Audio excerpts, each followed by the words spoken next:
ప్రశ్నలతోటి ఆగిపోకండి, పరిష్కారాలు కూడా చూపెట్టండి అని విద్యార్థులను ఉద్దేశించి, ఈ దేశ యువతను ఉద్దేశించి ప్రధాని మోదీ ప్రసంగం చేశారు. అయితే యువత ప్రశ్నించిన సమస్యను పరిష్కరించాల్సింది ప్రభుత్వం.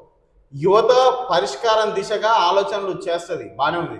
మరి అవకాశాలు మీరు కల్పించాలి కదా యువతకు. ఈ క్షుద్ర పూజల గురించి పంచాయతీ ఏంది? రాష్ట్రంలో ఒక పక్కన రైతులు ఎండిపోతున్నారు నీళ్లు లేక, పక్క రాష్ట్రం ఏమో మన నీళ్ళని తరలించకపోయి బ్రహ్మాండ సస్యశ్యామలంగా పంటలు పండించుకుంటారు. సోయి లేదు, అభివృద్ధి గురించి సోయి లేదు, ఇచ్చిన హామీల గురించి సోయి లేదు. జంజీవై కాలం అయిపోయింది, ఇప్పుడు జంజీ వచ్చింది. ఈ సొల్లు రాజకీయాలకు ముగింపు బలుగురి అన్ని గమనిస్తుంది జంజీ. ఒక గ్రామంలో 2000 మంది జనాభా ఉంటే 2000 మంది స్వయం ఉపాధి కింద షాపులు పెట్టుకుంటే కొనేటోడోడు.